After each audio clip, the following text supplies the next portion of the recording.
الرجيم بسم الله الرحمن الرحيم وبه نستعين وهو خير المعين صلى الله على سيدنا محمد وآله الطاهرين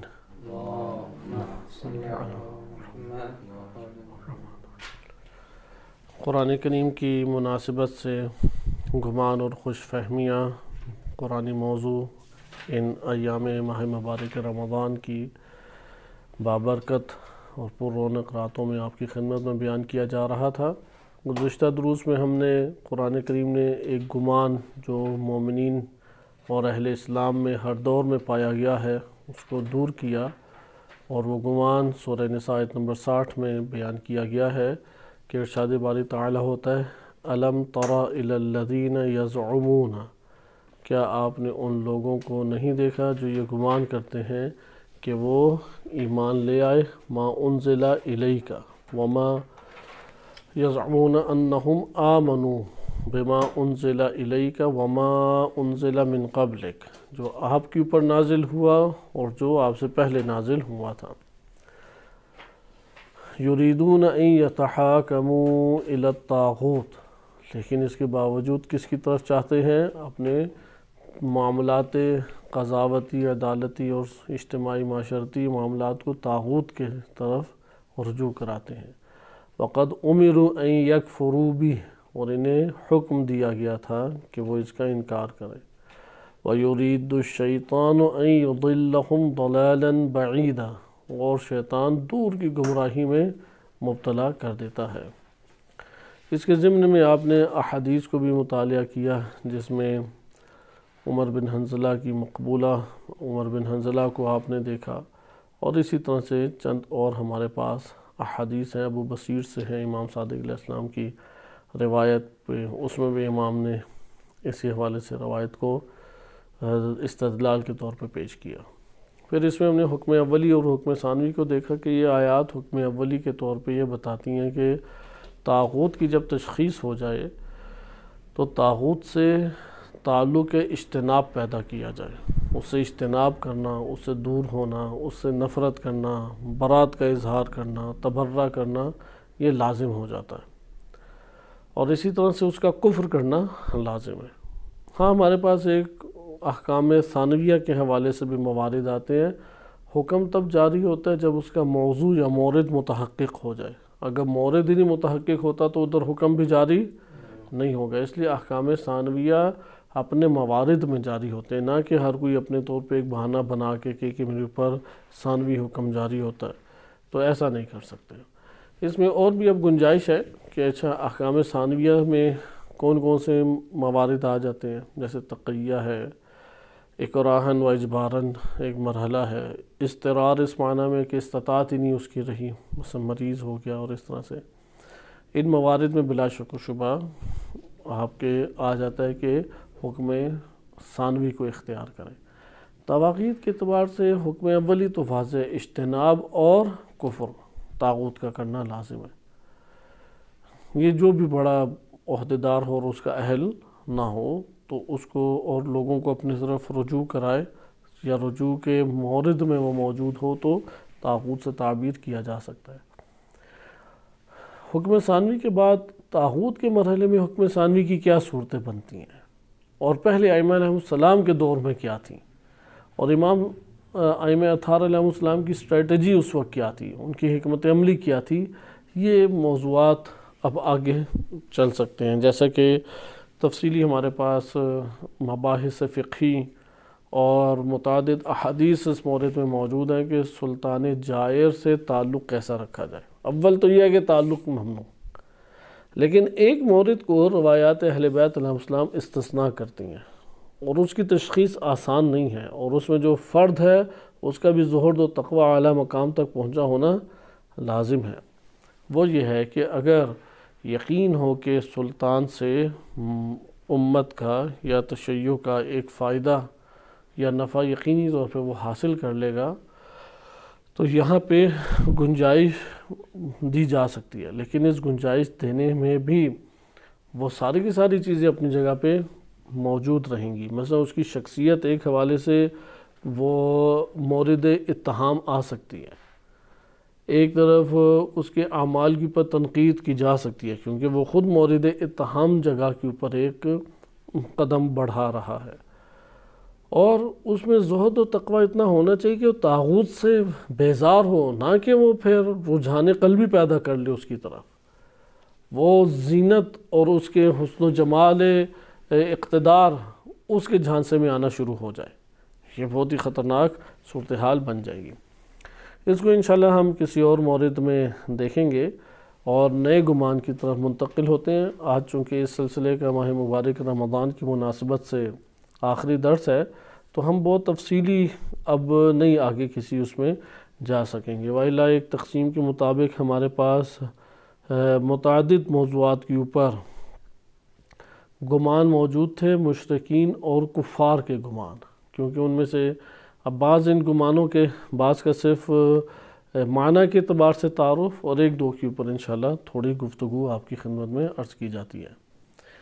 مشرکین، قرآن کی تکرار سے یہ آیات وارد ہوئی ہیں، یعنی متعدد آیات کریمہ ہیں، جیسے سورہ سبا آیت نمبر 22 میں ارشاد باری تعالیٰ ہوتا ہے قُلِ ادْعُوا الَّذِينَ زَعَمْتُم مِّن دُونِ اللَّهِ، یعنی مشرکین اور کفار بھی یہ گمان کرتے تھے، بالخصوص مشرکین یہ شرک کیا کرتے تھے اللہ تعالیٰ سے، ابو عبادت میں شرک، کہ وہ لوگ جو پکارتے ہیں الَّذِينَ زَعَمْتُم مِّن دُونِ اللَّهِ، تم لوگ پکارو ان لوگوں کو کہ جو یہ گمان کرتے تھے کہ اللہ کو چھوڑ کے زعمتم من دون اللہ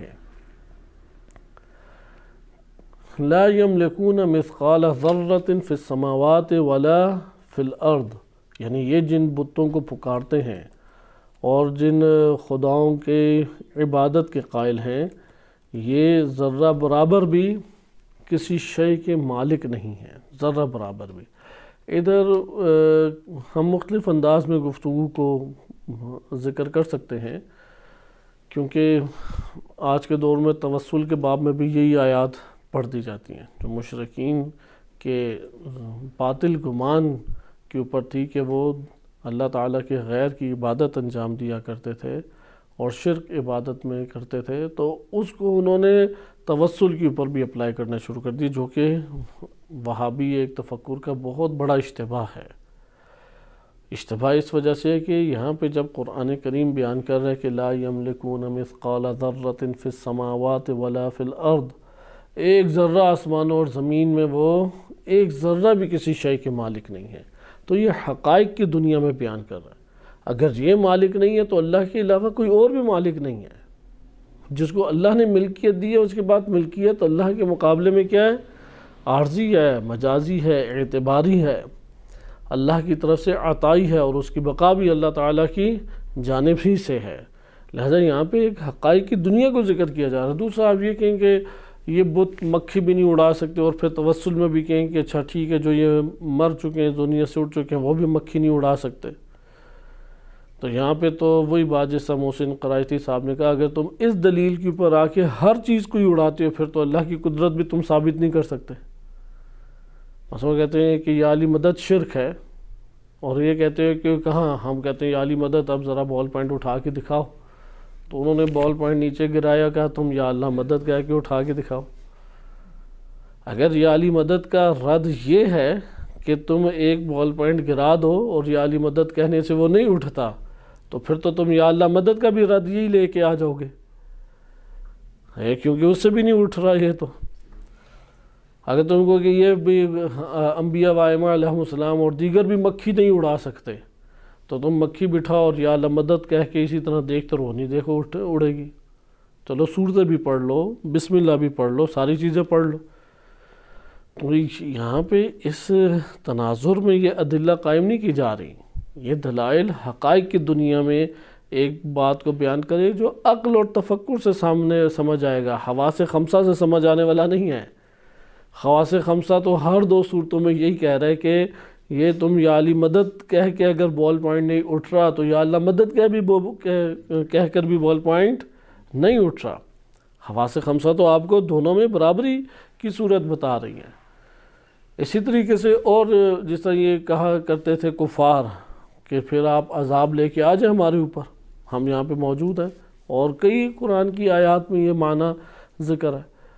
تو اللہ تعالیٰ نے الی اجل مسمى لکھ رکھا ہے، اور بتایا اللہ تعالیٰ نے وحی کی کہ اگر وقت مقرر نہ ہوتا تو جو تم لوگ خواہش کر رہے ہو وہ تم لوگوں کے پر آ جاتا، اور وہ تم لوگوں پہ جب آئے گا تو تم لوگ بچ نہیں سکتے، پھر برے طریقے سے تم لوگوں کو گھیر لے گا وہ عذاب۔ تو خلاصہ کلام یہ آیات تدبر سے تعلق رکھتی ہیں، حواس خمسہ کے جمع مائنس کرنے سے تعلق نہیں رکھتی۔ اس لیے وہابیوں کی یہ دلیل بالکل بیکار ہے کہ قرآن جن کے بارے میں کہہ رہا ہے کہ یہ ایک ذرہ بھی ملکیت نہیں رکھتے، وہ تدبر کرنے کے لیے آپ کو یہ بات بیان کر رہا ہے کہ اللہ تعالیٰ کی ذات ہے جس سے تمام کی تمام ہستی چل رہی ہے، وجود اللہ عطا کر رہا ہے، خلقت اللہ کی طرف سے ہے۔ وَمَا مِن دَابَّةٍ فِي الْأَرْضِ إِلَّا عَلَى اللَّهِ رِزْقُهَا، کوئی زمین پہ رینگنے والا نہیں ہے مگر اس کا رزق کس کے اوپر ہے؟ اللہ پہ۔ وَيَعْلَمُ مُسْتَقَرَّهَا وَمُسْتَوْدَعَهَا، وہ جانتا ہے کہ کہاں اس کا ٹھکانہ ہے اور کس جگہ پہ اس کو ودیعت کیا گیا ہے۔ تو خلاصہ کلام یہ آیت ہمارے پاس اس معنی کو بیان کری ہے، قُلِ ادْعُوا الَّذِينَ زَعَمْتُمْ، یعنی مشرکین کو قل کہہ دیجئے، کس کو کہہ دیجئے؟ ان مشرکین سے، ادعو پکارو تم لوگ، صحیح ہے؟ الذین زعمتم، یعنی آلہہ ادھر آیت میں ذکر نہیں ہے، صحیح ہے؟ آلہتن زعمتم من دون اللہ، سورہ سبا آیت نمبر 22 میں، کہ ادعو الذین زعمتم من دون اللہ، کہ اللہ کو چھوڑ کے تم جنہیں سمجھتے ہو کہ یہ آلہہ ہیں ذرا انہیں پکارو۔ صحیح، لا یملکون مثقال ذرۃ فی السماوات ولا فی الارض، کہ جن کو تم پکارو گے وہ خیر شر میں سے کی ایک ذرے کے، مثقال کہتے ہیں وہ آخری ذرہ کہ جو ابھی تک دریافت ہوا ہے۔ آج کے دور میں ایٹم کو توڑ کے انہوں نے جو آخری دریافت کیا اسے مثقال کہیں گے، اس دور میں جو ان کے سامنے تھا وہ مثقال قرار پائے گا، کہ آخری ذرے کا آخری حصے کی بھی یہ لوگ نہیں اپنے ہاتھ میں کسی قسم کی قدرت رکھتے، کسی قسم کی ملکیت نہیں رکھتے۔ وَمَا لَهُمْ فِيهِمَا مِن شِرْكٍ وَمَا لَهُ مِنْهُمْ مِنْ ظَهِيرٍ۔ تو اس آیت میں آپ نے دیکھا یہ جنہیں شریک قرار دیتے ہیں یہ ان کی خلقت کے اعتبار سے، نفع نقصان کے اعتبار سے، ملکیت کے اعتبار سے کسی قسم کا بھی کوئی حق نہیں رکھتے، اور کسی قسم کی یہ ان کی پشت پناہی نہیں کر سکتے جنہیں یہ خدا سمجھتے ہیں۔ اب یہ مشرکین کا زعم تھا کہ وہ بتوں کے سامنے عبادت انجام دیا کرتے تھے۔ ادھر اور بھی گفتگو کی ہمارے پاس ایک گنجائش پیدا ہو جاتی ہے، اور وہ گنجائش یہ ہے کہ کیا کیا نظریات اس وقت اس باب میں تھے، کیونکہ توسل کے باب میں بعض اوقات اس طرح سے تذکرہ کر کے، کیونکہ مشرکین کا ایک نظریہ یہ تھا کہ سارے بت جو ہے نا یہ اللہ تعالیٰ کے نمائندے ہیں، اور ان کو پھر سپورٹ کیا تھا، یہ بارش برساتا ہے، یہ رزق دیتا ہے، یہ اولاد دیتا ہے، اور پھر اس کے سامنے گڑ گڑاتے تھے کہ یہ چیزیں مل جائیں۔ ہندوؤں میں ابھی تک اسی طرح چل رہا ہے، وہ اصل اللہ ہی نے قرار نہیں دیتے، یہ اللہ کی ہستی واحد لا شریک اللہ ہی مانتے ہیں، لیکن اس کے نمائندے آگے قرار دیتے ہیں۔ تو کہتے ہیں دیکھو یہ بھی بریلوی ہیں، شیعہ ہیں، وہ بھی اللہ کے نمائندے قرار دیتے ہیں، اور پھر کہتے ہیں یہ چیزیں ہمیں عطا کر رہے ہیں، اور اس طرح مناسبتیں لا کے ایک شبہات ایجاد کرتے ہیں۔ اول قرآن کریم ان مشرکین کے جو زعم کو بیان کر رہے ہیں وہ عبادت میں ہے، کوئی مسلمان غیر اللہ کی عبادت نہیں کرتا۔ عبادت کے طور پر پکارنا اور اپنے دیگر امور کے لیے اللہ کے اسے ماتحت قرار دیتے ہوئے پکارنا، دونوں میں بہت زمین آسمان کا فرق ہے۔ مثلا اس جگہ پہ بھی آپ ایک دوسرے کو اس دنیا کے اندر پکارتے ہیں، اگر آپ اس کی عبادت سے نیت سے پکاریں تو دار اسلام سے خارج ہو جائے گا بندہ یا نہیں؟ خارج ہو جائے۔ آپ کہیں گے کہ فرق نہیں پڑتا تم اس دنیا میں یا برزخ کی دنیا میں۔ اگر کوئی غیر اللہ کو عبادت کے طور پہ، معبود کے طور پہ غیر اللہ کو معبود قرار دیتے ہوئے پکارے کہ دار اسلام سے خارج ہو گئے، شرک اکبر ہے یہ۔ لیکن اگر وہ پکارتا ہے کہ مطلب پانی پلا دو، فلاں میری مدد کر دو، یا اللہ کی بارگاہ میں دعا کر دو، اس دنیا میں اگر کسی سے کریں تو یہ شرک ہے، تو اسی طرح سے اگر اس دنیا میں وہ میری نظروں سے غائب ہے تو شرک کیسے ہو سکتا ہے؟ تو اس کو شریک قرار ہی نہیں دے رہے. وہ کہہ رہے کیونکہ غیب میں وہ اللہ کے شریک ہو سکتا ہے. اللہ بھی غائب ہے، ہمیں دکھائی نہیں دیتا، اور یہ شخص بھی غائب ہے، دکھائی نہیں دیتا. تو اس لیے اللہ جب غائب ہے اسے پکارو تو یہ توحید ہے. لیکن اگر اللہ کے غیر اگر غائب ہے اسے پکارو تو یہ شرک اکبر بن جاتا ہے، دار اسلام سے بھی خارج. اس کو یہ معنی کیسے لے آئے کہ وہ جسے میں غیر اللہ تم کہہ رہے ہو اسے تو میں نہ معبود قرار دے رہا ہوں، نہ الہ قرار دے رہا ہوں، نہ میں اللہ تعالیٰ سے اسے مستغنی قرار دے رہا ہوں. اللہ تعالیٰ ہی کی ملکیت میں زندگی بسر کر رہا ہے، اللہ تعالیٰ کی دی ہوئی قدرت سے ہمیں عطا کرے گا. تو اس میں شرک حد عقل کیسے آ جاتا ہے؟ شرک کا تو کوئی گمان اور شائبہ بھی نہیں ہے. مشرکین یہ نظریہ تھوڑی رکھتے تھے. مشرکین تو واضح، یعنی مشرکین کے فساد والے اعتقادات اور انحرافی نظریات بہت سارے تھے، صرف یہ نہیں تھے جن کی وجہ سے مذمت کی ہے. ان میں سے ایک یہ ہے کہ وہ کس کی عبادت کرتے تھے؟ بتوں کی. اور آج بھی بتوں کی عبادت ہو رہی ہے دنیا میں. اگر آپ عدد کے اعتبار سے دیکھیں تو ایک طور پہ کہہ سکتے ہیں سب سے زیادہ آبادی چین اور انڈیا کی ہے. اسی طرح منگولیا ملائیں، کوریا شمالی جنوبی ملائیں، جاپان ملائیں، اسی طرح سے یہ سری لنکا ہے، نیپال ہے، برما ہے. تو عدد کے اعتبار سے بہت بڑا مذہب بن جاتا ہے بت پرستی. آج کے دور میں بھی چھوٹا مذہب نہیں ہے، اور ان کی آپ تفصیلات دیکھیں تو بہت انسان حیران ہو جاتا ہے. تو ان کا اللہ تعالیٰ کی بارگاہ میں معبود کسی اور کو قرار دیتے ہوئے اس معبود غیر اللہ کی عبادت، یہ طاغوتیت بھی ہے اور یہ شرک بھی ہے. اور یہ ان کا گمان ہے کہ یہ قابل عبادت ہے. یعنی انسان اپنی زندگی میں یہ گمان کا شکار ہو جاتا ہے کہ جو ایک ذرہ بھی نفع نقصان کا نہیں مالک، انسان اس کی پرستش شروع کر دیتا ہے، اسے پکارنا شروع کر دیتا ہے. اب اس کی مثال کیسے ہے؟ مثلا اسی دنیا میں بعض شخصیات، بزرگ علماء بھی آج کے دور میں زندگی بسر کرتے ہیں. ان کے محضر میں آپ حاضر ہوں تو اب وہ تعلیم دیتے ہیں، درس دیتے ہیں، انسان تھوڑا بوجھ بن جاتا ہے اور تھوڑا کتراتا ہے پھر جاتے ہوئے، اس دنیا سے رخصت ہو جاتے ہیں. تو جو چیز بول نہ رہی ہو، انسان کا تخیل اسے بہت عظمت کے ساتھ پھر اجاگر کرتا ہے. اس عظمت تخیل کی عظمت کی وجہ سے پھر وہ اس کی پرستش کی طرف آ جاتا ہے. یہ ایک طبع انسانی کے اندر معاملہ انجام پاتا ہے. یعنی وَإِلَّا آپ خود دیکھیں یہ تخیلات کے اثرات، یعنی یہ حقیقتاً تخیلات ہیں. وہ قرآن کریم نے صرف ان کی حقارت کی وجہ سے کلمہ زعمتم استعمال نہیں کیا، حقیقت کو آشکار قرآن نے کیا. یہ جو اس طرح سے بت پرستی جنم لیتی ہے یا تعظیم جنم لیتی ہے، تعظیم آج کے دور میں آباء و اجداد کی بھی افراد کرتے ہیں. یعنی جب تک چیز بول نہیں رہی، تخیل اس کی عظمت کو ذہن میں بناتا ہے. روایات میں وارد ہوا نا کہ جاہل جب تک خاموش رہے عالم شمار ہوتا ہے. اس لیے جاہل کے لیے عقل مندی کیا ہے؟ وہ چپ رہے. چپ رہے تو کیا شمار ہوگا؟ عالم شمار ہوگا. ایک تو حقیقتاً اس لیے بھی کہ اسے پتہ ہے کہ جو میرا مورد ہی نہیں ہے، جہاں پہ میں ایک چیز کا حق نہیں رکھتا کہ کوئی رائے دوں، تو یہاں پہ وہ اپنی حقیقت سے تو عالم ہے، لیکن دوسری طرف اپنی عظمت دلوں میں پیدا کر لے گا. تو یہ ایک طب ہے انسان کی. چھوٹا بچہ نا بالکل چپ رہے تو آپ کو ولی اللہ آہستہ آہستہ لگنے لگ جائے گا. اسی طرح قبر کے پاس آ جائیں تو قبر کے پاس آپ مختلف طرح کے تخیلات کے شکار ہو سکتے ہیں. حقائق کی دنیا بھی ہے، ہم اس کا انکار نہیں کر رہے، لیکن نبی مشرکین کے گمان کی اب سبب کو ہم مطالعہ کریں، وجہ کو مطالعہ کر رہے ہیں. اس لیے سکوت اس کے اندر عظمت اللہ تعالیٰ نے رکھی ہے. مثلا تخیلات کیسے کام کرتے ہیں؟ ایک انسان جب مثلا ایک انسان ہے، وہ شکل سے تھوڑا ڈراؤنا سا لگتا ہے، لیکن آپ کو پتہ ہے کہ کمزور سا ہے، میں اس کے پاس جو کوئی ضرر نہیں پہنچائے گا.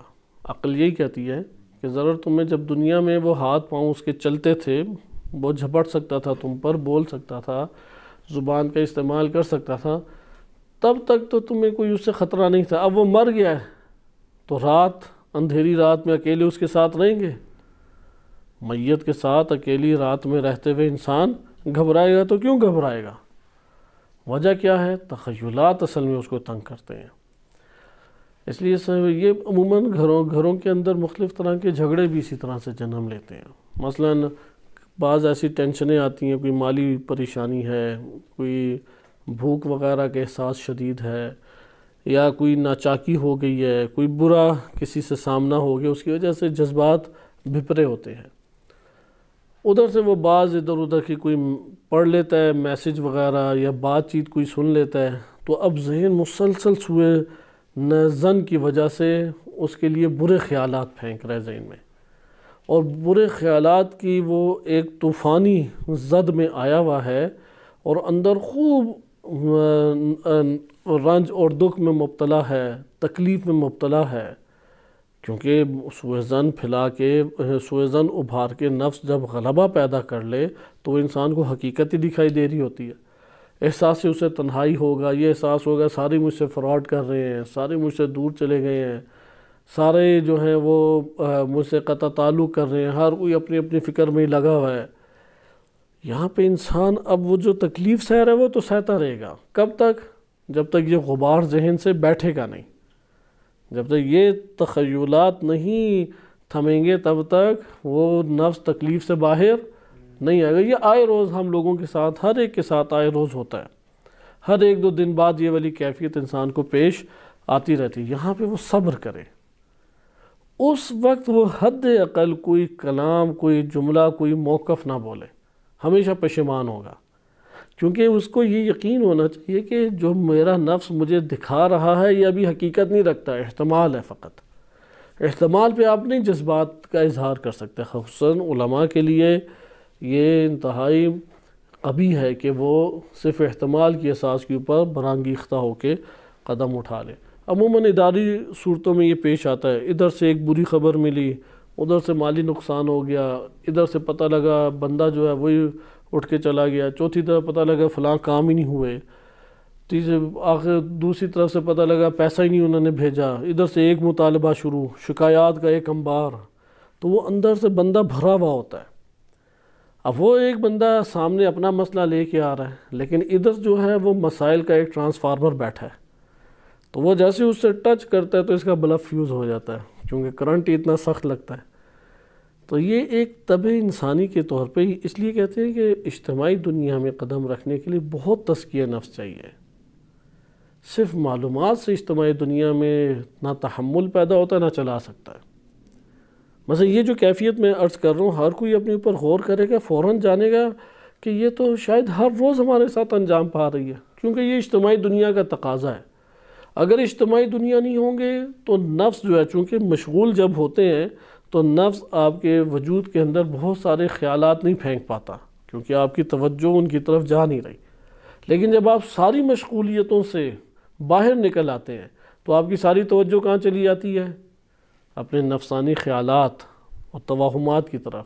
وہ توہمات پھر بہت انسان کو شدید اذیت دیتے ہیں۔ لہذا فراغت خود ایک شیطنت کی طرف لے جاتی ہے اگر کوئی فراغت سے فائدہ اٹھانا نہیں جانتا۔ روایات میں وارد ہوا ہے کہ شیعتنا اذا خلو ذکر اللہ ذکرا کثیرا، ہمارے شیعہ وہ ہوتے ہیں کہ جو تنہائی میں آئیں، جب وہ تنہا ہوتے ہیں تو اللہ کا کثرت سے ذکر کرتے ہیں، یعنی وہ اپنی تنہائیوں کو آباد کرنا جانتے ہیں، اپنی تنہائیوں کو آباد کرنا جانتے ہیں۔ اب یہاں پہ اس چیز کو ہمیشہ ذہن نشین رکھیں، جو افراد جتنا فارغ ہیں اتنا نفسانی کرب کا شکار ہیں۔ اور یہ سائیکولوجسٹ بھی بتاتے ہیں، وہ مختلف امراض جو ذہنی امراض ہیں اس کے مریض جب آتے ہیں تو وہ ان کو پہلا کام کیا بتاتے ہیں؟ مشغول ہونا، مختلف کاموں میں آپ مشغول ہوں۔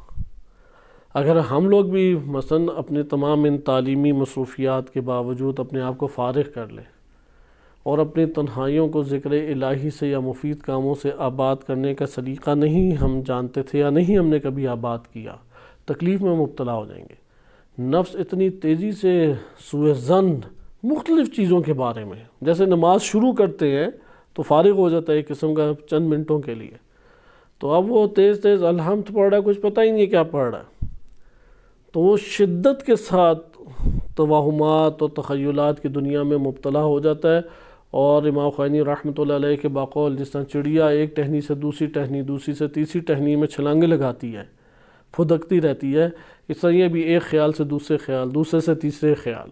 جب بسم اللہ شروع کی تھی تو ایک خیال تھا، الحمد ختم کی تو اب دوسری وادی شروع ہو گئی خیال کی، اور جب رکوع میں گیا ہے تو بہت لمبا رکوع پڑھ رہا ہے، لیکن وہ لڑائی اندرونی زیادہ ہو گئی تھی طولانی، تو اس لیے اس کا رکوع بھی لمبا ہو گیا۔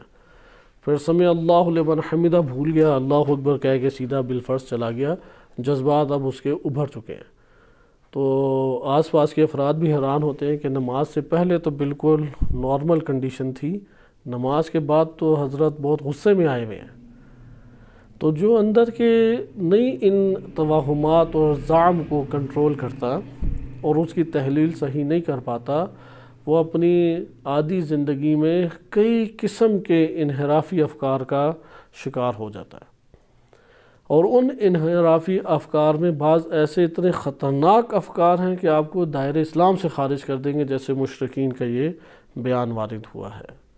اس لیے دین اسلام نے تفکر، تعقل، تدبر، اعمال کی دنیا ان کے اوپر بنا رکھی ہے دین کی، انسانیت کی۔ اس لیے فراغت کو اہل بیت علیہ السلام پسند نہیں فرماتے تھے۔ معتبر احادیث میں امام کاظم علیہ السلام سے وارد ہوا ہے کہ ان اللہ عز وجل یبغض العبد الفارغ النوام، کہ اللہ عز و جل کو نفرت ہے اس بندے سے کہ جو فارغ رہتا اور سوتا رہتا ہے، کیونکہ وہ بہت قریب شیطانی دائرے میں آ گیا، مگر یہ کہ اپنے آپ کو وہ تنہائیوں میں مصروف کر سکے۔ بہت کم لوگ تنہائیوں میں مثبت چیز میں مصروف کر سکتے ہیں۔ تو بس یہاں سے ہم نے طبع انسانی کے اوپر دیکھا جو زندگی بسر کرتے ہیں اور اپنے نفس کے اندر کی تحلیل صحیح نہیں کر پاتے اور اسی کے دوش کے اوپر بہتے رہتے ہیں، تو وہ ہر خاموش چیز سے متاثر ہونے لگ جاتے ہیں، اور اسی طریقے سے ہر خاموش چیز ان کو بہت بڑے پیمانے پہ اس کی عظمت ان کے سامنے اجاگر ہونے لگ جاتی ہے۔ حتیٰ کہ بہت سارے لوگ، جیسا کہ قرآن نے بیان کیا ہے کہ سلیمان علیہ السلام نے جب دیکھا کہ پرندہ نہیں ہے تو انہوں نے کیا کہا کہ آج تو میں اس کو ذبح کر کے رہوں گا۔ سورہ نمل آیت نمبر 21 پڑھیں، کیونکہ اس گمان کو ہمیں سمجھنا اس لیے ضروری ہے۔ بہت سارے ہم ہر چیز کی اب تحلیل نہیں کر سکتے، لیکن اس طب کو سمجھ لیں، جو چیز خاموش دکھائی دیتی ہے اور اس کا احترام یا تقدس انسان کے وجود میں ہے، تخیلات آہستہ آہستہ اس کو اتنا عظیم کریں گے، اتنا عظیم کریں گے، وہ اسے رب اور معبود سمجھنے لگ جائے گا۔ یہ اس کا تخیل ہے، اسے حقیقت کسی صورت میں بھی نہ سمجھے۔ مثلا غالی حضرات کیوں ائمہ اہل بیت علیہ السلام کی ربوبیت کے قائل ہے؟ یہ زعم ہے ان کا، وہ اپنے زعم میں مبتلا ہوتے رہے اور آہستہ آہستہ نعوذ باللہ اللہ قرار دے دیا۔ جیسا اب اس آیت یعنی جب انسان گرنے پر آئے یا تخیلات کا اور زعم کا شکار ہو جائے تو پھر سورج کی بھی پرستش کرتا ہے، جیسا کہ اس واقعے میں یہ ذکر ہے کہ حضرت سلیمان علیہ السلام نے فرمایا کہ وَتَفَقَّدَ الطَّيْرَ، انہوں نے دیکھا کہ پرندہ نہیں ہے، فَقَالَ مَا لِي لَا أَرَى الْهُدْهُدْ ما لا أرى الْهُدْهُدْ، مجھے ہدہد نظر نہیں آ رہا، کہاں یہ چلا گیا؟ ام کان من الغائبین، یا یہ غیر حاضر ہے۔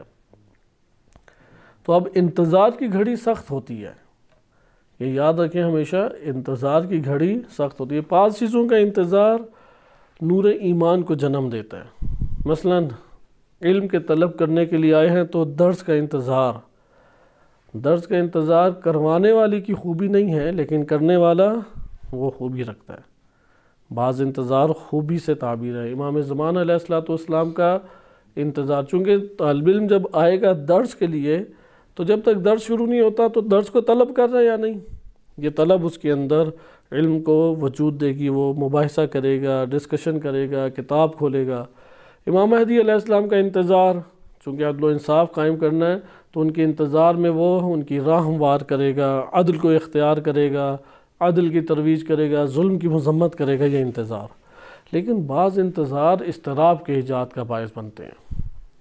مثلا آپ نے ایک جگہ جلد پہنچنا ہے، بس آئی نہیں رہی، بار بار ٹائم دیکھیں گے، پوچھیں گے، تو انتظار کے وقت کیفیت کیسی ہوتی ہے؟ وہ جو اضطراب ایجاد کرتا ہے، تو اندر سے نفس یہی کہتا ہے جو سلیمان علیہ السلام کے نفس نے کہا لا اعذبنہ عذابا شدیدا، یا تو صحیح اس کو خوب سخت عذاب میں دوں گا، او لا اذبحنہ او لا یأتینی بسلطان مبین، یا اسے ذبح کروں گا یا ایک محکم دلیل لے کے آئے۔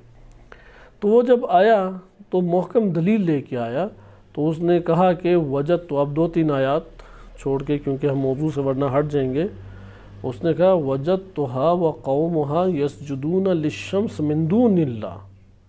اب سورج ایک چپ خاموش دکھائی دیتا ہے تو اس کے سامنے اس کی عظمت کا تخیل ان کا کتنا بڑھتا گیا یہاں تک کہ وہ اس کی پرستش عبادت شروع کر دی انہوں نے۔ یسجدون للشمس من دون اللہ، اللہ کو چھوڑ کے وہ کیا ہے، شمس کی، سورج کی پوجا کرنے لگ گئے۔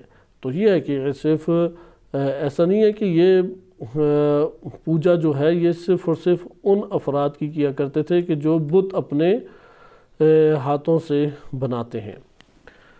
ابھی بھی آپ دیکھیں انڈیا وغیرہ میں عجیب و غریب ایسے بھیانک بت بنائے کہ چھوٹا بچہ دیکھ کے رونے لگ جائے، اور اس سے کہتے ہیں کہ یہ بڑا مہربان معبود بھی ہے، اور حقیقتاً کچھ بھی نہیں کر سکتا۔ اب وہ چونکہ خاموش ہے، اس کا تخیل اور عظمت ان کے ذہن میں پھر بڑھتی چلی جاتی ہے، اور پھر جھوٹی نسبتیں اس کی طرف دیتے ہیں۔ یہ ایک گمان تھا، ہم اس گمان کے اوپر کئی ہمارے پاس آیات ہیں، ان آیات سے ابھی ہم صرف نظر کریں گے۔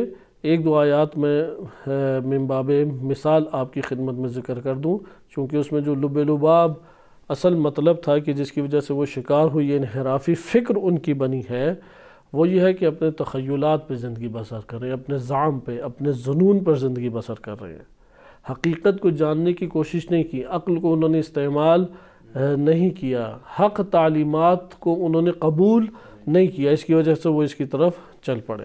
مثلا سورہ کہف میں دیکھیں تو یوم سورہ کہف آیت نمبر 52 وَيَوْمَ يَقُولُ نَادُوا شُرَكَائِي، کہ اس دن وہ پکارے گا کہ تم لوگ، یعنی کہے گا اللہ سبحانہ وتعالی فرمائے گا، کہ اللہ تعالیٰ کی طرف سے کہا جائے گا نَادُوا شُرَكَائِيَ الَّذِينَ زَعَمْتُمْ فَدَعَوْهُمْ فَلَمْ يَسْتَجِيبُوا لَهُمْ وَجَعَلْنَا بَيْنَهُمْ مَوْبِقًا، موبقہ یعنی ایک پردہ، سترہ، کہ تم لوگ وہ میرے جو شرکاء تم نے بنائے ہوئے تھے ذرا انہیں تو پکارو ابھی، الذین زعمتم، جن کے بارے میں تم یہ گمان کرتے تھے کہ یہ میرے شریک ہیں عبادت میں۔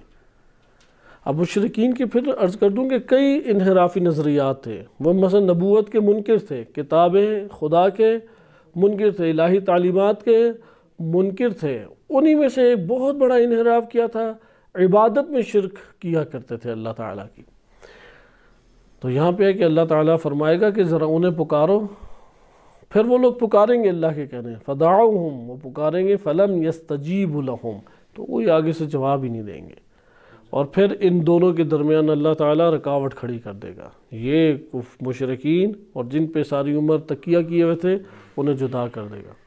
بلکہ بعض آیات میں اس طرح بھی ہے کہ اللہ تعالیٰ پوچھے گا انہی بتوں سے کہ تم نے کہا تھا کہ پرستش کرو، کہیں گے بارے الہ ہمیں کیا پتہ تھا یہ کیا کر رہے ہیں، ہمیں تو اتنا شعور ہی نہیں تھا، ہم نے نہیں یہ کہا کہ ہماری پرستش کرو، ہم نے کب اپنے آپ کو پیش کیا ہے، انہوں نے یہ حرکتیں خود ہی الٹی سیدھی حرکتیں گویا کہ کی ہیں۔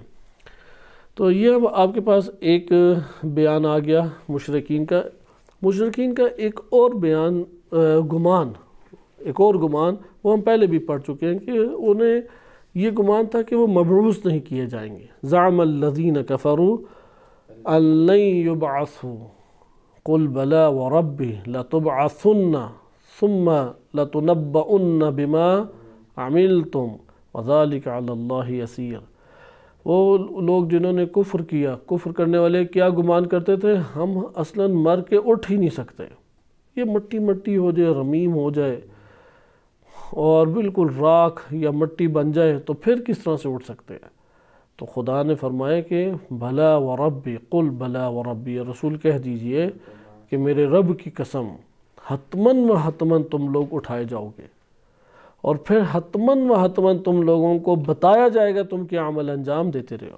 بس جب بھی بعث نہ ہونے کا گمان، یہ آج مسلمانوں میں اقرار کی زبان میں اللہ نے اسلام کے دائرے میں داخل ہونا رکھا ہے، لیکن آیا دل سے ہم اس بات کو قبول کیے ہوئے ہیں یا اپنے خیالات میں ایک منظر کشی کیے ہوئے ہیں؟ لہذا روایات میں وارد ہوا ہے کہ جو موت کا یقین رکھتا ہے حد اقل گناہ نہیں کرے گا، یا نہج البلاغہ میں وارد ہوا ہے کہ کثرت سے موت کو یاد کرو، یہ تمہاری لذات کو بے لذتی میں تبدیل کر دے گی، اگر حقیقتاً اپنے دل سے اسے قبول کرے۔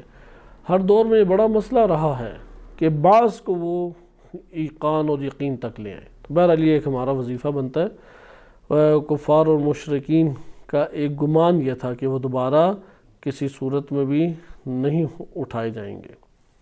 انہی گمانوں میں سے یہ ان کا گمان ہے کہ جو وعدے کیے گئے ہیں وہ وعدے پورے نہیں کیے کرے گا اللہ تعالیٰ ان کے ساتھ۔ تو بعض روایات میں یہ مکالمہ بھی وارد ہوا ہے کہ مومنین کہیں گے ہم سے تو وعدہ پورا ہو گیا، جو تم لوگ اب بتاؤ۔ تو اللہ نے جو وعدے عذاب کے کیے تھے وہ بھی ان کے ساتھ پورے ہوئے۔ بہرحال اس موضوع کی ہم احادیث سے آیات کریمہ سے ابھی صرف نظر کرتے ہیں، آگے ہم دیکھتے ہیں۔ ایک اور گمان وہ یہ کہ سورہ کہف آیت نمبر غالباً 102 میں ہے، افحسب الذین کفروا ان یتخذوا عبادی من دونی اولیاء، یعنی یہ کفار یہ گمان کرتے ہیں کہ وہ میرے بندوں کو مجھے چھوڑ کے اپنا اولیاء اختیار کر لیں گے، یعنی وہ حقیقتاً اولیاء بن جائیں گے۔ بالفاظ دیگر اللہ کو چھوڑ کے اللہ کے بندوں میں سے کسی کو اپنا سرپرست، اپنا ناصر، اپنا مددگار کوئی بنا لے اور اللہ کو ترک کر دے، تو قرآن کہہ رہا ہے وہ تمہارا اولیاء بن جائے گا، کبھی بھی وہ تمہارا اولیاء نہیں بن سکتا۔ اس لیے قرآن نے اس بات کو مکرراً ذکر کیا ہے کہ روز قیامت ان مشرکین کا کوئی نہ مددگار ہوگا، نہ کوئی ولی ہوگا، نہ فدیہ قبول کیا جائے گا، نہ کوئی سفارش ان کے لیے چلے گی۔ اس دنیا کے اندر ہم دیکھتے ہیں یا نہیں، اپنا مثلا کوئی دوست بنا لیا اور اس کے ساتھ ہم نے اپنی زندگی کو آباد کیا اور بڑا نفع کما لیا، بھائی کو ہم نے اختیار کر لیا، کسی اور بڑے کو اختیار کر لیا اور اس کے ساتھ اپنے زندگی کے امور ہم نے بہترین گزارنے لگ گئے اور اللہ کو ترک کر دیا۔ تو اللہ تعالیٰ یہاں پہ فرما رہا ہے یہ ان کا گمان ہے کہ یہ جس نے جو میرے بندوں سے تعلقات قائم کر کے اپنی دنیا آباد کی ہے تو اس کے ذریعے سے وہ مثال کے طور پہ اپنے زندگی کے امور کو منظم یا مرتب کر لے گا۔ اس دنیا کے اندر یہ والا گمان اس وقت بھی کثرت سے ہے کہ جب ہم اس بات کی نوبت آتی ہے کہ انسان توکل کرے، رجوع کرے، تو انسان اللہ تعالیٰ کو ترک کر کے اس کے عباد کی طرف رجوع کرتا ہے۔ مثلا فلاں بندہ اگر سفارش کر دے تو مسئلہ حل ہو جائے گا، یا فلاں اگر ہم نے سفارش لڑا لی تو ہمارے لیے کوئی مشکل نہیں رہے گی۔ اس طرح کے گمانات جو ہیں وہ وارد انسان کے وجود میں ہوتے ہیں۔ تو اس چیز کو قرآن کریم نے شدت کے ساتھ ایک رد کیا ہے کہ خدا کو چھوڑ کے تم اگر کسی کو اپنا ولی، کسی کو مددگار یا اپنے کسی عام افراد جو تمہارے ارد گرد ہیں کسی اور قسم کے طریقے کو اختیار کر کے تم اپنی مشکلات حل کرنا چاہتے ہو تو ایسا ممکن نہیں ہے، بلکہ ضروری ہے کہ اللہ پہ توکل کرو، خدا سے ہر چیز کو لے کے آگے چلانے اور چلنے کے طریق کو اختیار کرو۔ لہذا یہ ہمارے پاس بات آئی کہ ظاہری ترجمہ آپ دیکھیں کہ افحسب الذین کفروا، بس کافرین کا گمان دیکھیں، یہ گمان جو ہے یہ مہم ہے۔ کفار یہ گمان کرتے تھے اور آج کے دور میں تو یہ گمان ہمارے پاس بڑے پیمانے پہ قابل عمل بھی ہمیں دکھائی دیتا ہے کہ کس طریقے سے دنیا کے اندر یہ گمان عملی جامہ بھی پہن رہا ہے۔ لہذا سورہ کہف آیت نمبر 102 کو ملاحظہ کریں، افحسب الذین کفروا ان یتخذوا عبادی من دونی اولیاء انا اعتدنا جہنم للکافرین نزلا۔ کیا کافر یہ گمان کرتے ہیں کہ وہ مجھے چھوڑ کے میرے بندوں کو اپنا سرپرست اور سہارا بنا لیں گے۔ کہتے ہیں کہ ہم نے جہنم جو ہے ان کافرین کے لیے اترنے کی جگہ رکھی ہے۔ آج کے دور میں اس کی جو تفسیری ہمارے پاس پہلو آج کے دور میں زیادہ آشکار ہوتا ہے، کیونکہ یہ جو کفار کے گمان قرآن نے ذکر کیے ہیں وہ ان کی عملی زندگی کو بتاتے ہیں، کیسے ان کی عملی زندگی بسر ہو رہی تھی۔ اس وقت کا دور بھی ایسا ہی تھا، معاشرے میں جس کی اکثریت تھی وہ یہی کفار اور ان کے پھیلائے ہوئے نظریات تھے۔ جو اہل حق تھے وہ اس کے مقابلے میں قلیل تھے۔ اہل حق کی جو باتیں تھیں وہ احمقانہ اس معاشرے میں لگتی تھیں۔ پہلا کیا ان کا اعتراض ہوتا تھا، یہ کوئی قبول کرے گا، یہ قابل عمل ہو سکتی ہیں، یعنی چونکہ اکثریتی معاشرہ ایک طرح سے تھا تو عموماً لوگ کیا کہتے تھے کہ یہ ضعیف سے جو انبیاء یا اہل حق کے ساتھ ضعیف سے افراد ہیں، یہ کس طریقے سے اس پورے کے پورے معاشرے پہ یہ اپنے حق کی بات کو غالب کر پائیں گے۔ اس لیے اس گمان کی وجوہات، کیونکہ قرآن کریم نے جن گمانات کو ذکر کیا اسی وقت ان گمانات کا رد بھی کیا، اور گمان صرف ایک فکری چیز نہیں ہے، بعض ہوتی ہیں نا نظریاتی خالی چیزیں ہوتی ہیں، بعض ہیں کہ جن کے عملی اثرات سامنے ہوتے ہیں۔ مثلا اگر ہم گمان کر لیں کہ دنیا میں تو عدل و انصاف کی حکومت قائم ہی نہیں ہو سکتی، اگرچہ ابھی پاکستان میں ہم یہ عقیدہ بنا چکے ہیں بعض لوگ کہ ادھر نہیں کوئی اللہ کی حکومت آ سکتی، لیکن تشیع جس نظریے پہ کھڑی ہے وہ نظریہ کہ پورے جہان کے اوپر اللہ تعالیٰ کی حکومت امام مہدی علیہ السلام کے ذریعے آئے گی۔ اب یہاں پہ گمان کیسے جنم لیتا ہے؟ بالفرض اگر کوئی شخص یہ کہ نہیں مہدویت کا قائل نہ ہو، کیونکہ وہ اندر سے قائل ہی نہیں ہے مہدویت کا، بے شک اقرار کر رہا ہے، لیکن اس کے وجود میں عقیدے کی حیثیت یا رتبے یا مرحلے پہ یہ اعتقاد قائم نہیں ہے، تو اس گمان کا اثر کیا ہوگا کہ اس کے وجود سے مہدویت والا عمل صادر نہیں ہوگا۔ اس کے وجود سے کون سے اعمال صادر ہوں گے؟ اضطراری اعمال سارے صادر ہوں گے، کیونکہ وہ یقین اندر سے کیا ہوا ہے کہ یہ گمان، کیونکہ اعتقاد ہی کو کہتے ہیں۔ علامہ طباطبائی رحمۃ اللہ علیہ کی ہم زعم کا معنی پڑھ چکے ہیں کہ زعم کا اطلاق جو ہے مطابق واقع وہاں عدم مطابق واقع ہر دو کے اوپر ہوتا ہے، لہذا اس سے ہمارے پاس یہ حقیقت آشکار ہوئی کہ گمان کے عملی اثرات ہیں۔ اب قرآن نے جو دور ذکر کیا ہے، کیونکہ وہ دور سنت الہیہ کے مطابق آنے والا ہے، اگرچہ اللہ تعالیٰ کے نظام میں تکرار نہیں ہے لیکن قوانین ٹھوس ہے اور محکم ہے، جس کو بعض اوقات کہہ دیا جاتا ہے مسامحتاً کہا جاتا ہے یہ تکرار ہے، وَإِلَّا تکرار نہیں ہے۔ ٹھوس قوانین وہ چونکہ تبدیل نہ ہونے والے ہیں، اس لیے وہ اسی کے تحت ہر نظام آگے چلے گا۔ اب یہ جو قرآن نے واقعات ذکر کیے وہ سارے اس امت کے لیے ہیں اور اس امت میں جاری بھی ہوں گے۔ جو ان کے احساسات تھے وہی ہمارے احساسات ابھریں گے، جو ان کو محسوس دکھائی دیتا تھا وہ انہیں بھی احساس دکھائی دے گا۔ بالفاظ دیگر جو حواس خمسہ کی اساس کے اوپر پلس مائنس کرنے والا ہے، تجزیات کرنے والا ہے، وہ یہی باتیں کرے گا جو یہ لوگ کر رہے تھے۔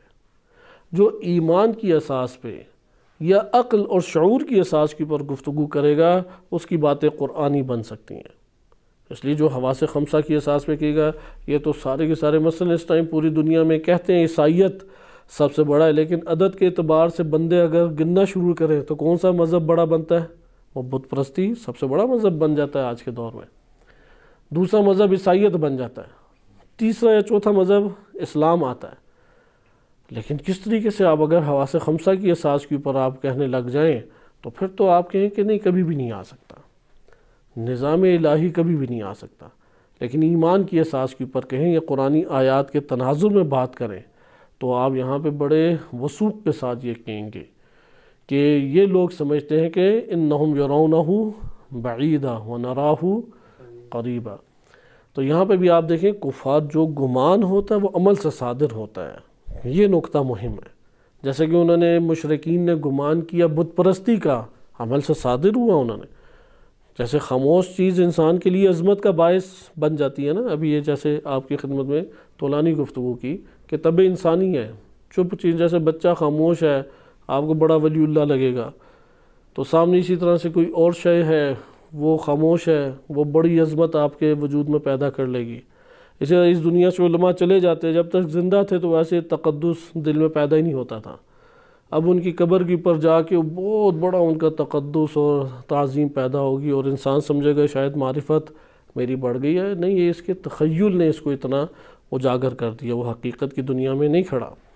بت پرست اسی لیے بتوں کے سامنے جھک جاتے تھے۔ سورج نہیں بولتا، وہ ملک سبا اور اس کی قوم سورج کی پرستش کرنے لگ گئی۔ غالب اسی طرح سے بنے، وہ تخیل میں بہت عظمت لے جاتے ہیں، اللہ تعالیٰ سے بھی آگے اللہ تعالیٰ نعوذ باللہ بنا دیتے ہیں، وہ ان کا تخیل ہے، حقیقت نہیں ہے۔ دیکھا آپ نے کہ گمان عمل کے دائرے میں آتا ہے۔ اب یہ جو کفار کا گمان ہے، یہ بہت اہمیت کا حامل ہے، آج کے دور میں یہ بہت اجاگر بھی ہے، اور یہ اسی آیت کا اصل میں تسلسل ہے جو پہلے ہم اپنے گزشتہ دروس میں پڑھ چکے ہیں، کہ انسان بعض اوقات اپنی زندگی میں ایسے اعمال انجام دے رہا ہوتا ہے جس سے سمجھتا ہے یہ بڑے خوبصورت اور بہت بہترین ہیں، اور قرآن کہتا ہے کہ وہ بدترین ہے چونکہ ان کی کوششیں ضائع گئیں۔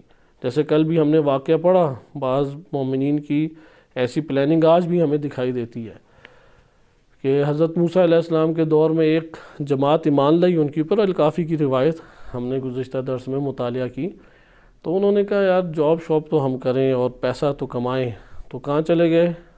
فرعون کے، آل فرعون بن گئے، اس کے لشکر میں۔ انہوں نے ٹھانی ہوئی تھی کہ جب لشکر موسیٰ علیہ السلام آئے گا تو بھاگ کے اس میں چلے جائیں گے۔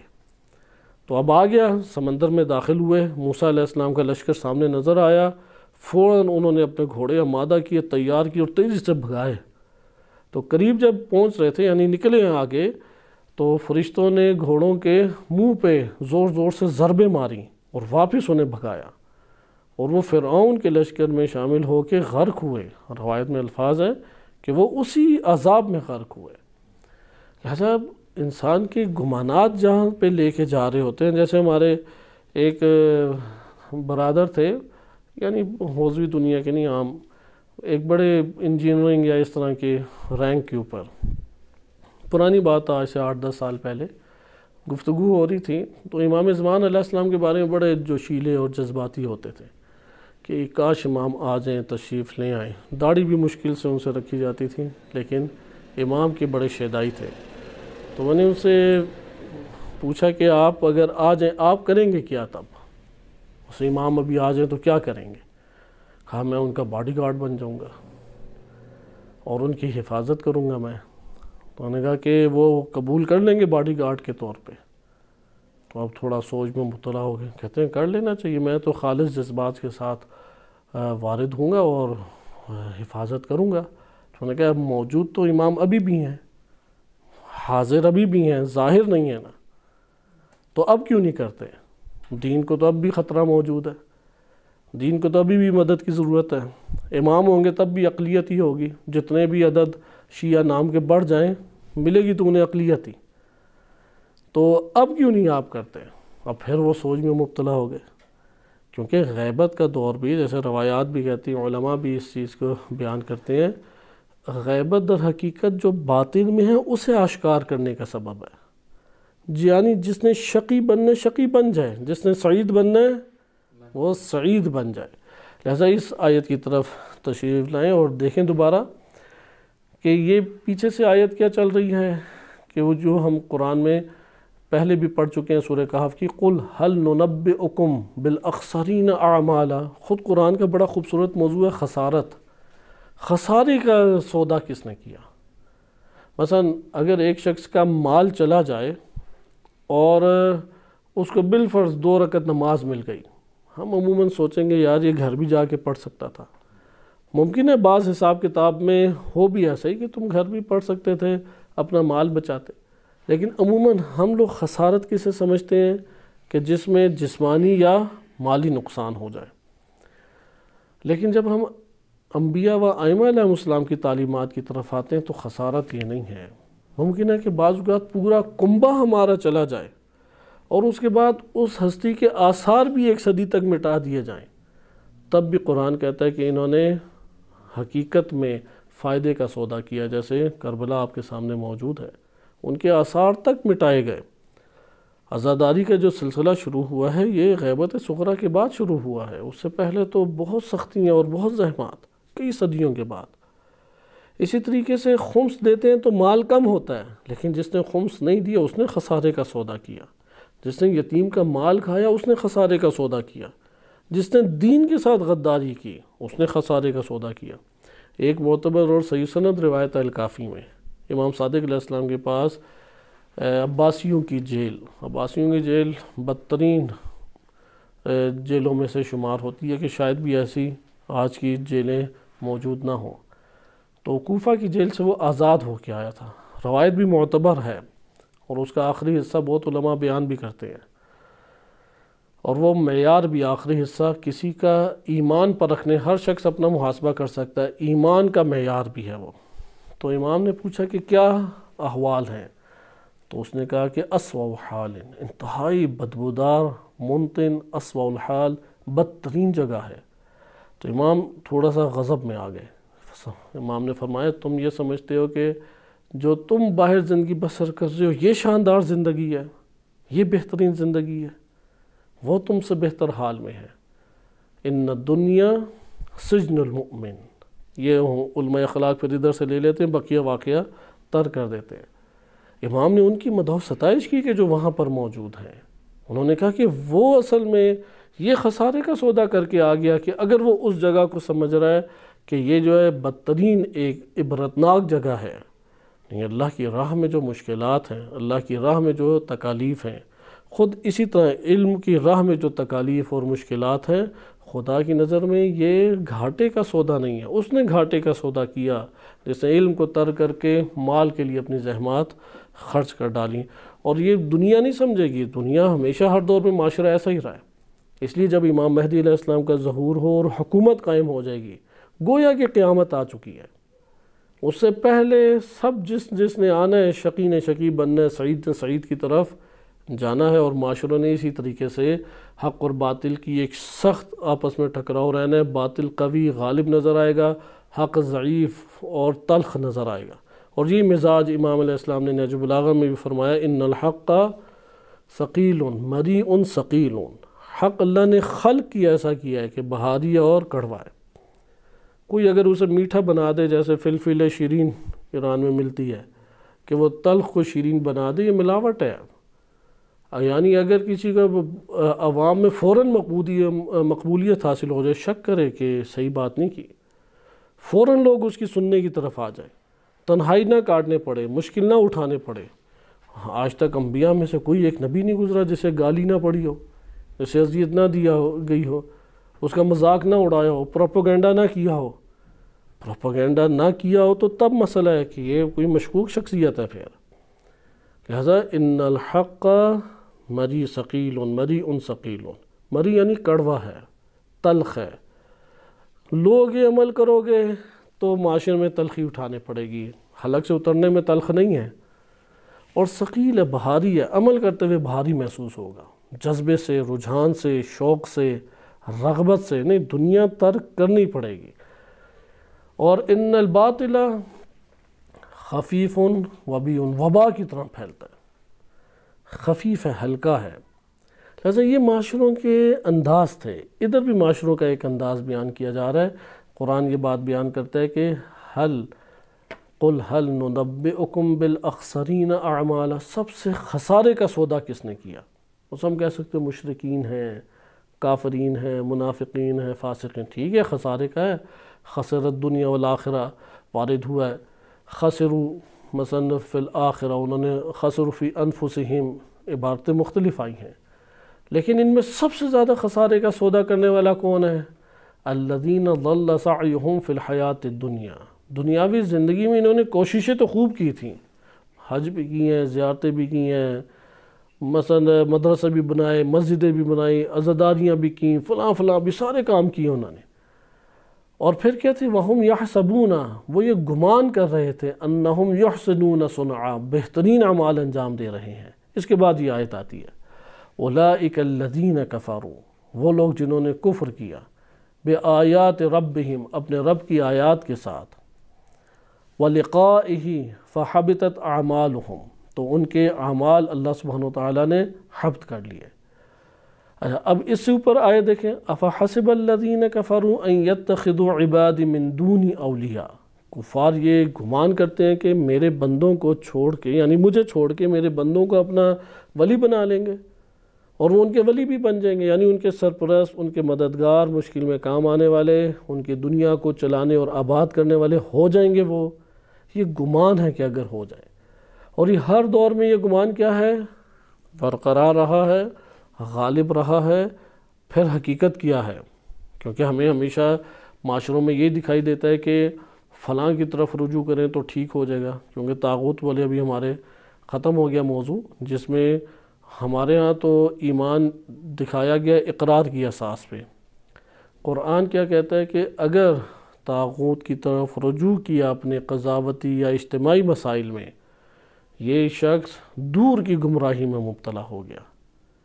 اچھا، اب اسی طریقے سے اس جگہ پہ دیکھیں، افا حسب الذین کفروا ان یتخذوا عبادی من دونی اولیاء، کہ کفار یہ گمان کرتے ہیں کہ وہ میرے بندوں کو لے لیں، کیا لے لیں؟ اولیاء کے طور پہ، اور مجھے چھوڑ دیں، تو کیا واقعی وہ اولیاء بن جائیں گے؟ مثلا ابھی ہم اجتماعی حوالے سے بات کرتے ہیں، یعنی اللہ اور اس کے رسول اور ان تعلیمات کو چھوڑ کے ہم پاکستان کی نجات کے لیے امریکہ کو اپنا اولیاء بنا لیں، تو کیا کامیاب ہو جائیں گے؟ ہم سعودیہ کو بنا لیں، ہم کسی بھی ملک کو بنا لیں، حتیٰ کہ ایران کو بنا لیں، کیا کامیاب ہو جائیں گے؟ کبھی بھی ہرگز کامیاب نہیں ہوں گے۔ یہ گمان ہے کہ اللہ کو چھوڑ کے اس کے بندگان کو کوئی اپنا ولی بنا لے، یعنی فلاں کی طرف اگر ہم نے رجوع کیا، وہ کوئی بھی کرے، فرق نہیں پڑتا، کوئی بھی قومیت ہو، جیسے سید ہاشم الحیدری حافظہ اللہ تعالیٰ بڑی خوبصورت بات بیان کرتے ہیں کہ ولایت فقیہ نہ لبنانی ہے، نہ پاکستانی ہے، نہ ایرانی ہے، نہ افغانی ہے، یہ ایک نظام الہی ہے۔ ہاں، ایرانیوں نے اس کو قربانی دے کے اپلائی کر کے فائدہ اٹھا دیا تو فائدہ اٹھا رہے ہیں، تو بقیہ قوموں کو کوئی منع کسی نے کیا کہ وہ فائدہ نہ اٹھائے فائدہ، کیونکہ وہ نظام اللہ کی طرف سے، اللہ سے پیوست ہو کے، امامت سے پیوست ہو کے ایک ہمیں راہ حل دکھائی دے رہا ہے، یعنی راہ حل دکھا رہا ہے۔ لہذا اللہ کو چھوڑ کے کوئی عبادت ہو وہ عبادت نہیں ہے، اللہ کو چھوڑ کے کسی قسم کی کوئی مدد ہو وہ مدد نہیں ہے، کوئی پروگرام، کوئی پلان، کوئی منصوبہ، کوئی تحرک، کچھ بھی انجام دیا جائے وہ در حقیقت خسارے کا سودا ہے۔ کفار یہ گمان کیا کرتے تھے کہ ہم فلاں ہمارے ساتھ ہے، فلاں دوست ہے، فلاں سردار ہے، فلاں بادشاہ ہے، فلاں نظام ہے، فلاں قبیلہ ہے، تو یہ ہمارے ساتھ ہے، تو ایک اطمینان کا احساس کیا کرتے تھے۔ ان کے قلب کی حالت کو قرآن نے آشکار کیا ہے کہ یہ تمہارے ساتھ اگر جڑ گئے ہیں اور اپنی مدد پہنچا رہے ہیں، تو تمہارے خیال میں تم نے جو اللہ اور اس کے دین کو ترک کیا ہے، اس سے وہ تم فائدہ اٹھا لو گے۔ ہرگز ایسا نہیں ہوگا، تمہارے لیے جو ٹھکانہ اللہ نے رکھا ہے وہ جہنم ہے۔ آپ جانتے ہیں کہ جہنم صرف آخرت تک نہیں ہے، یہ تعارف بھی جنت جہنم کا ہمیں ایک عجیب سا کرایا گیا۔ دنیا کے لیے دنیا میں جنت ہے یا نہیں؟ قرآن میں کئی آیات ہیں جس نے دنیا کو جنت کا تذکرہ ہے۔ اسی طرح دنیا میں عذاب ہے یا نہیں؟ عذاب ہے۔ اسی طرح برزخی جنت جہنم، قیامتی جنت جہنم موجود ہے۔ یہ جو کافرین کو ذکر کیا جا رہا ہے، خود اس کے اوپر تحقیقات کی ضرورت کثیر ہے، جیسے کہ علماء کرام بیان فرماتے ہیں۔ کون سی جنت کا تذکرہ ہے، کون سے عذاب کا تذکرہ ہے؟ مثلا جو افراد اجباراً کام کر رہے ہوں، ان کی اس مشقت کو قرآن نے عذاب مہین سے تعبیر کیا ہے۔ جیسے سلیمان علیہ السلام کھڑے تھے تو جنات کیا سمجھتے تھے کہ ہم علم غیب رکھتے ہیں، تو وہ سلیمان وہ وفات پا چکے ہیں جناب سلیمان علیہ السلام، اور وہ یہ سمجھ رہے تھے کہ یہ زندہ ہیں۔ عصا جب کھا گئی دیمک یا کیڑا اور وہ گرے تو تب آشکار ہوا، اور انہوں نے گلہ کیا کہ اس عذاب میں ہم مبتلا تھے۔ ایسا عذاب کی نوعیتیں، جیسے استدراج کا عذاب ہم جان چکے ہیں، ہمارے نہ کردہ کرتوتوں کا عذاب مختلف قسم کا جھیلتا ہے انسان۔ جیسے کہ ابھی بعض ہمارے علماء ہی کی یہ تعبیر اور اچھی تعبیر ہے کہ ہمارے جو عالم اسلام بالعموم اور ہماری ریاست عذاب کے مرحلے سے گزر رہی ہے۔ قرآن میں آپ مترفین کو لے کے آئے، وہ طبقہ مترفین کا غالب آ جائے تو جو امور انجام دیتے ہیں وہ ساری کی ساری چیزیں آج ہم وہاں پہ فیس کر رہے ہیں۔ مگر یہ کہ اس عذاب سے نجات مل سکتی ہے یا نہیں؟ یقیناً مل سکتی ہے۔ وہ کیا ہے؟ اپنے گمانوں کو دور کریں، ہدایت کی راہ کو تھامیں، یعنی اسلام سلامتی سے ہے، روح کی مجموعی طور پہ معاشرہ اور روح کی سلامتی کو اختیار کرے۔ ایمان امن سے ہے، امن کو اپنی روح کے اندر پہلے ہم آمادہ کریں، وَإِلَّا یہی ہو گیا جیسے ہم نے اس ٹائم دیکھا کہ بڑی بڑی شخصیات کہ جس سے ایک زمانے تک معاشرے اور دنیا وہ یعنی عالمی شخصیات کے طور پہ پہچانی جاتی ہیں، لیکن عاقبت بخیر نہیں ان کی ہوئی، کیونکہ ان کی روح سالم نہیں رہی، ان کے نفس کے اندر ایمان امن کی صورت میں نہیں تھا۔ اسی طرح ہمارے معاشرے کے اندر بھی در حقیقت یہی ایک راہ حل ہے، ہر گھرانے کا ہر شخص انفرادی طور پہ بھی یہی ہے، نہ مال آنے سے اس کی اصلاح ہو جاتی ہے اور نہ بڑا منصب اور افراد کے اکٹھے ہونے سے کوئی چیز بن جاتی ہے۔ اصل چیز یہ ہے ہدایت، معیت الہی کا احساس، اور پھر نصرت الہی پہ نگاہ۔ نصرت الہی آ جائے، اذا جاء نصر اللہ والفتح، جب اللہ کی نصرت آ جائے اور کھل جائے اللہ کی طرف سے دروازے، تو کیا ہو جائے گا؟ وَرَأَيْتَ النَّاسَ يَدْخُلُونَ فِي دِينِ اللَّهِ أَفْوَاجًا، پھر آپ دیکھیں گے لوگ کیسے گروہ در گروہ داخل ہوتے ہیں۔ اسی طرح سے رسول اور مومنین پکار اٹھے جب زلزلوں میں مبتلا ہوئے، شدائد میں، متى نصر اللہ، کب اللہ کی نصرت آئی؟ مومن اللہ کی نصرت کے اوپر وہ نگاہیں رکھتا ہے، لہذا اللہ کو چھوڑ کے کسی چیز کے اوپر اپنے دل کے اندر سکون پیدا کریں، اس کی حمایت، اس کی یقین دہانی، تو اس وقت سے خوف زدہ ہونا چاہیے۔ قرآن نے اس کو گمان قرار دیا کہ تمہارا نفس گمان کا شکار ہو گیا۔ ہاں اگر اللہ کی جانب سے نظام کی طرف آئیں اور اللہ سے انسان کے قلب کا تعلق قائم ہو، تو یہ صحیح راستہ انسانیت ہے، یہ کمالات انسانیت کا سفر ہے، یہ امن اور سلامتی کا سبب بن سکتا ہے۔ صلی اللہ علیہ سیدنا محمد وآلہ الطاہرین۔